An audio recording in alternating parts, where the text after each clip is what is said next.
आपको रिएक्ट करने की जरूरत नहीं है। मेरा सवाल है मौलाना पीर अली कादरी जी से। कादरी जी, आपकी मस्जिदें छीनी जा रही हैं।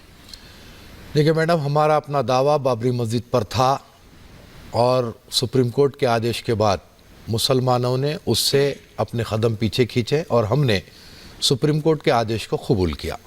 अब रहा सवाल कि आप मुसलसिल देख रहे हैं कि ज्ञानव्यापी, मथुरा, 300, 3000, ये जो बातें हो रही हैं, ये बातों के ऊपर ओवैसी साहब ने कहा, मैं यहाँ पर किसी का पक्ष करने के लिए नहीं ठहरा हूँ, मैं क्लियर कर रहा हूँ, लेकिन मुझे ऐसा लगता है कि आप देखें कि नरेंद्र मोदी जी का कोई भी ऐसा बयान प्रधानमंत्री होने के बावजूद नहीं आता, बल्कि उन्होंने तो कहा है कि इस तरह के ना बयान दिए जाएं, और हमारे गृह मंत्री अमित शाह जी का बयान नहीं आता। लेकिन ये जो नीचे के जो लोग हैं, जो चुटभैया नेता है, जो अपनी नेतागिरी चमकाने की जो कोशिश किसकी बात कर रहे हैं? नाम लेकर बोलिए ना, सीधा बोलिए, सीधा बोलिए, सीधा बोलिए। सर मैं साहब के कर रहे हैं, ठीक है, मैं कह रहा हूं सर, मैं कह रहा हूं, तो ये लोग जो है अपनी नेतागिरी चलाने के लिए हमारे अपने देश के पुरसुकून माहौल को खराब करने की कोशिश कर रहे हैं। एक सेकंड रुक जाइए। जब ओवैसी साहब ये कह रहे हैं कि नौजवानों अपनी ताकत बरकरार रखो, ये माहौल नहीं खराब कर रहे हैं? ये भड़काऊ नहीं है? ये नफरत की आग नहीं लग रही है? ये नूरा कुश्ती है,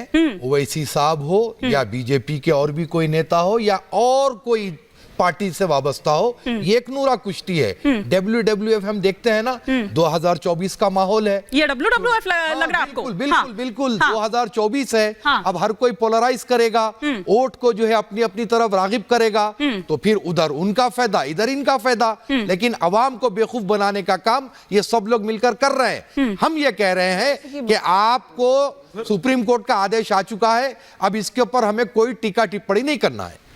मुझे नहीं लगता है, एक बार फिर से चेक करिए। हाँ कादरी साहब, देखिए सर, अभी बात हुई कि जो है कभी सनातनी हिंसा नहीं करते, हकीकत है कोई धर्म भी हिंसा नहीं करता, लेकिन क्या वो चीज भूल गए जिस वक्त बाबरी मस्जिद को ढाया गया और सुप्रीम कोर्ट। सर प्लीज, अजीब लग रहा है, आपसे सुन लीजिए, आप थोड़ा, मैं कंप्लीट करूं ना सर। अच्छा एक बार कंप्लीट करने दीजिए। 6 दिसंबर के वो काले दिन को, वो काले वाक़े को सुप्रीम कोर्ट ने भी गलत माना, सुप्रीम कोर्ट ने उनको दंडित किया। क्या आप लोग इसको नहीं मानेंगे? देखिए सबसे पहले का आदेश अब आया। सुप्रीम कोर्ट की ओर से क्या कहा गया था मौलाना साहब, कि जिस जगह पर मंदिर के अवशेष मिले हैं उसके नीचे मंदिर का जो है वो अवशेष थे जहां पर मस्जिद थी, ठीक है ना? हाँ, ये प्रूफ नहीं किया जा सकता है कि मस्जिद को बनाने के लिए वहां पर मौजूद जो मंदिर है उसको गिराया गया। मैं यही कह रहा हूं, मैं यही कह रहा हूं। तो जो 6 दिसंबर को कार्रवाई हुई, सुप्रीम कोर्ट ने जिस चीज को गलत माना, जिसको सजा सुनाई, क्या हम उसको आज सही कहेंगे?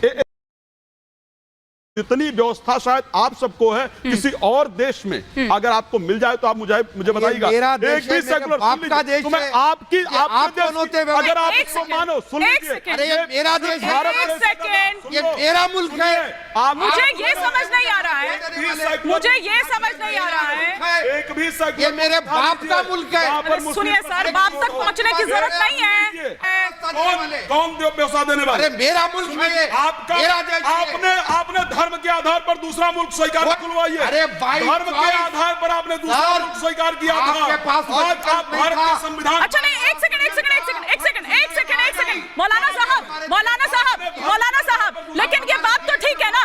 एक सेकंड मौलाना साहब, लेकिन बात तो सही है ना? बंटवारा तो इसी आधार पर हुआ था। धर्म के आधार पे आप, अरे बंटवारा, रंगरेज साहब आप मौलाना पीर अली कादरी हैं? नहीं ना? बंटवारा किसी भी आधार पर हो, हमारा ये देश था और ये देश को अगर आप, और इस देश में, ठीक है, ये हमारे अपने, अगर आप भारत मान, ठीक है आचार्य जी, एक सेकंड, फिर मैं अनिला जी का रुख करूंगी। एक बार अवस्थी जी से क्विक रिएक्शन चाहिए कि अवस्थी जी, सुप्रीम कोर्ट के तहत आपको मैं एक बात और बड़ा बताइए कादरी साहब, जवाब दीजिए कादरी साहब। ये इसी देश में, इसी संविधान में स्वाधीनता के बाद पिछले 2 वर्षों में ये घटनाएं हुई हैं कि नहीं हुई हैं? पंजाब में बताइए। नहीं, अरे पंजाब बताइए। नहीं, अरे पंजाब नहीं, आप तमिलनाडु और केरल, तमिलनाडु की भी, आप पहले पंजाब, आप तमिलनाडु और केरल की बात बताइए। आप मुझे बताइए, आप बताइए वहां संविधान है कि नहीं? कैसी बात कर रहे हैं? क्यों नहीं? जब आप बाकी घटनाओं का जिक्र कर रहे हैं तो क्यों नहीं तमिलनाडु और केरल की बात की जानी चाहिए? मैं आपको बताता हूं, मैं जवाब देना चाहूंगा। रंगत साहब जरा रुक जाइए, मैं जवाब दे रहा हूं प्रोफेसर साहब को। फिर मुझे अंकित मैदान जी का अगर केरला में कोई मंदिर बंद किया गया वो भी गलत है, और पंजाब में आज कई मस्जिदें ऐसी है जहां पर भैंसे बांधी जा रही है जो वक्फ प्रॉपर्टी है।